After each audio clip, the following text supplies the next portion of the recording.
माँ भगवती अपने भक्तों और उनके परिवार वालों का कल्याण करे। ये कथा देवी भागवत से ली गई है। इस कथा में भगवती स्वाहा तथा भगवती स्वधा का उपाख्यान, उनके ध्यान, पूजा विधि तथा स्रोतों का वर्णन है। अब आगे सुनिए। नारद जी ने कहा, प्रभु नारायण, आप रूप, गुण, यश, तेज एवं कांति से संपन्न होने के कारण मेरे लिए साक्षात भगवान नारायण ही हैं। मुने, आप ही ज्ञानियों, सिद्धों, योगियों, तपस्वियों और वेदवेत्ताओं में श्रेष्ठ हैं। आपकी कृपा से ही मुझे महालक्ष्मी का महान अद्भुत उपाख्यान ज्ञात हो गया है। अब आप उसे समझें तो भगवती स्वाहा, भगवती स्वधा और भगवती दक्षिणा के चरित्र तथा उनके महत्व को सुनाइए। सूत जी कहते हैं, मुनियों, नारद जी की बात सुनकर मुनिवर नारायण हंस पड़े और उन्होंने पुराणों तो प्राचीन उपाख्यान कहना आरंभ किया। भगवान नारायण कहते हैं, मुने, सृष्टि के समय यह प्रसंग है। देवताओं को भोजन नहीं मिल रहा था, अतएव वे पहले ब्रह्मलोक में ब्रह्मा जी की मनोहरिणी सभा में पहुंच गए। मुनि, वहां जाकर उन्होंने अपने आहार के लिए ब्रह्मा जी से प्रार्थना की। उनकी बात सुनकर ब्रह्मा जी ने कहा, ब्राह्मण लोग जो हवन करते हैं उसी से तुम्हारे भोजन की व्यवस्था कर दी जाएगी। इसके पश्चात इसके लिए ब्रह्मा जी भगवान विष्णु की स्तुति करने लगे। नारद जी ने पूछा, मुने, भगवान श्री हरि अपनी कला से यज्ञ के रूप में प्रकट हो चुके हैं। ब्राह्मण उस यज्ञ में देवताओं के उद्देश्य से जो हवि प्रदान करते थे वह क्या हो जाता है? भगवान नारायण कहते हैं, मुनिवर, ब्राह्मण और क्षत्रिय आदि वर्ण भक्ति पूर्वक जो हवन करते थे वह देवताओं को उपलब्ध नहीं होता था। इसी से वे सब उदास होकर ब्रह्म सभा में गए थे और वहां जाकर उन्होंने आहार न मिलने का कारण बताया। ब्रह्मा जी ने देवताओं की प्रार्थना सुनकर ध्यानपूर्वक भगवान श्री कृष्ण की शरण ली। तब भगवान ने उन्हें आदेश दिया और उसके अनुसार ध्यान करके भगवती मूल प्रकृति की उपासना करने लगे। तब सर्वशक्ति स्वरूपिणी भगवती स्वाहा, भगवती भुवनेश्वरी की कला से प्रकट हुई। उन परम सुंदरी देवी के विग्रह की सुंदर श्याम कांति थी। वे मनोहारिणी देवी मुस्कुरा रही थी। भक्तों पर अनुग्रह करने के लिए व्यग्र चित्र वाली उन भगवती स्वाहा ने ब्रह्मा जी के सम्मुख उपस्थित होकर उनसे कहा, पद्मयोनि, तुम वर मांगो। तदंतर ब्रह्मा जी ने भगवती का वचन सुनकर आश्चर्यपूर्वक कहा। ब्रह्मा जी बोले, तुम परम सुंदरी देवी अग्नि की दाहिका शक्ति होने की कृपा करो। तुम्हारे बिना अग्नि आहुति को भस्म करने में असमर्थ है।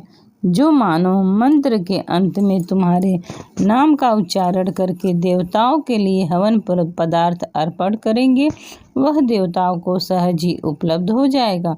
अंबिके, तुम सर्व संपत स्वरूपा श्री रूपणी देवी अग्नि की गृह स्वामिनी बनो। देवता और मनुष्य सदा तुम्हारी पूजा करें। ब्रह्मा जी की बात सुनकर भगवती स्वाहा उदास हो गई। इसके पश्चात उन्होंने अपना अभिप्राय ब्रह्मा जी के प्रति व्यक्त किया। भगवती स्वाहा ने कहा, ब्रह्मा जी, मैं दीर्घकाल तक तपस्या करके भगवान श्री कृष्ण की उपासना करूंगी। उन पर ब्रह्म भगवान श्री कृष्ण के अतिरिक्त जो कुछ भी है सब स्वप्नवत केवल भ्रम है। तुम जगत की रक्षा करते हो। शंकर ने मृत्यु पर विजय प्राप्त कर ली है। शेषनाग अखिल विश्व को धारण किया करते हैं। धर्म को धार्मिक पुरुषों को जानने योग्य प्राप्त है। गणेश संपूर्ण देव समाज में सर्वप्रथम पूजा प्राप्त करते हैं। प्रकृति देवी सर्व पूज्य हैं। यह सब उन भगवान श्री कृष्ण की उपासना का ही फल है। उपर्युक्त सभी देवता सम्यक प्रकार से श्री कृष्ण की आराधना कर चुके हैं। भगवान श्री कृष्ण के सेवक होने से ही ऋषियों और मुनियों को सर्वत्र सम्मान है। अतः मैं उन्हीं परम प्रभु श्री कृष्ण के चरण कमलों का चिंतन करना चाहती हूँ। ब्रह्मा जी से यूँ कहकर वे कमलामुखी देवी स्वाहा नीरा में भगवान श्री कृष्ण के उद्देश्य से तपस्या करने के लिए चल दी। फिर एक पैर से खड़ी होकर उन्होंने श्री कृष्ण का ध्यान करते हुए बहुत वर्षों तक तप किया। तब प्रकृति से परे निर्गुण परब्रह्म श्री कृष्ण के दर्शन उन्हें प्राप्त हुए। भगवान के परम कमलीय सौंदर्य को देखकर स्वरूपणी देवी स्वाहा मूर्छित हो गई। कारण उन कामकी देवी ने कामेश प्रभु को सुदीर्घ समय के बाद देखा था। चिरकाल तक तपस्या करने के कारण क्षीण शरीर वाली देवी स्वाहा ने अभिप्राय को सर्वज्ञ भगवान श्री कृष्ण समझ गए।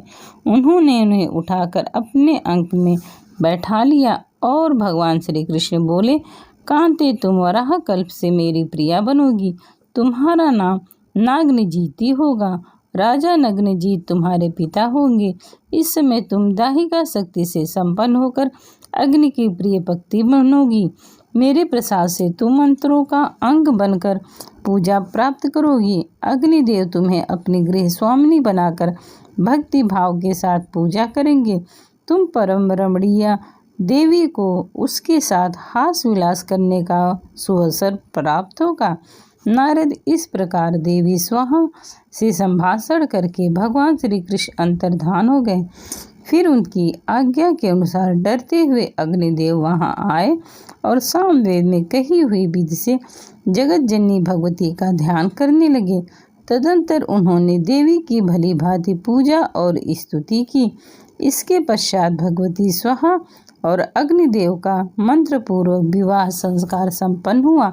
देवताओं ने वर्ष से 100 वर्ष तक वे उनके साथ आनंद करते रहे। परम सुखप्रद निर्जन देश में रहते समय देवी स्वाहा अग्निदेव के तेज से गर्भवती हो गई।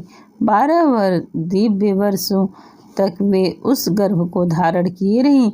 इसके पश्चात दक्षाग्नि, गाहप्रद परग्नाग्नि, आह्वाग्नि के क्रम से मन को मुग्ध करने वाले परम सुंदर 5 पुत्र उनसे उत्पन्न हुए। तब ऋषि मुनि ब्राह्मण तथा क्षत्रिय आदि सभी श्रेष्ठ वर्ण स्वाहांत मंत्रों का उच्चारण करके अग्नि में हवन करने लगे और देवताओं को वह आहार रूप से प्राप्त होने लगा। जो पुरुष स्वाहा युक्त प्रशस्त मंत्र का उच्चारण करता है उसे केवल मंत्र पढ़ने मात्र से ही सिद्धि प्राप्त हो जाती है। जिस प्रकार विषहीन सर्प, वेदहीन ब्राह्मण, पति सेवक विहीन स्त्री, विद्याहीन पुरुष तथा फल एवं शाखाहीन वृक्ष निंदा के पात्र हैं, वैसे ही स्वाहाहीन मंत्र भी निंदे हैं। ऐसे मंत्र से किया हुआ हवन कोई फल नहीं देता। फिर तो ब्राह्मण संतुष्ट हो गए। देवताओं को आहुतियाँ मिलने लगी।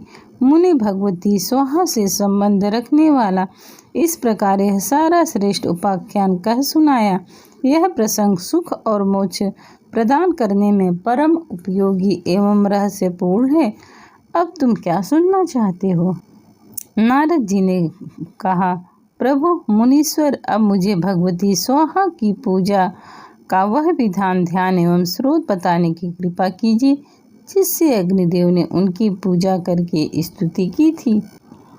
भगवान नारायण कहते हैं, ब्राह्मण मुनिवर, भगवती स्वाहा के ध्यान स्रोत और पूजा का जो विधान सामवेद में कहा गया है वही मैं तुम्हें बताता हूँ। सावधान होकर सुनो। पुरुष को चाहिए कि फल प्राप्ति करने के लिए संपूर्ण यज्ञों के आरंभ में सालग्राम की प्रतिमा का अथवा कलश पर यत्न पूर्वक भगवती स्वाहा का पूजन करके यज्ञ आरंभ करें। ध्यान इस प्रकार करना चाहिए, देवी स्वाहा अंगमय मंत्रों से संपन्न है। इनका दिव्य श्री विग्रह मंत्र सिद्धि स्वरूप है। ये स्वयं सिद्ध, कल्याणमय तथा मनुष्यों को सिद्धि एवं कर्म फल प्रदान करने में परम कुशल हैं। मुनि यूँ ध्यान करके मूल मंत्र से पाद आदि दर्भ अर्पण करने के पश्चात स्रोत का पाठ करने से मनुष्य को संपूर्ण सिद्धियाँ सुलभ हो जाती हैं। मूल मंत्र है ओम श्रीं ह्रीं वही जाए देव्ये स्वाहा। इस मंत्र से भक्तिपूर्वक जो भगवती स्वाहा की पूजा करता है उसके सारे मनोरथ पूर्ण हो जाने में कोई संदेह नहीं है। अग्निदेव कहते हैं, स्वाहा वहिं प्रिया वहिं जान्या, संतोष कारिणी शक्ति क्रिया, कालदात्री परिपाक करी, ध्रुवा गति नरदाहिका दहन क्षमा, संसार सार रूपा घोर संसार तारणी, देव जीवन रूपा और देव पोषक कारिणी, ये 16 नाम भगवती के स्वाहा के हैं। इसे पढ़ने वाला पुण्यात्मा पुरुष इस लोक और परलोक में संपूर्ण सिद्धियों को प्राप्त कर लेता है। उसका कोई भी शुभ कार्य अधूरा नहीं रह सकता। इस 16 नाम के प्रभाव से अपुत्री पुत्रवान तथा भार्याहीन व्यक्ति प्रिय भार्या संपन्न हो जाता है। भगवान नारायण कहते हैं, मुने अब भगवती सुधा का उत्तम उपाख्यान कहता हूँ, सुनो।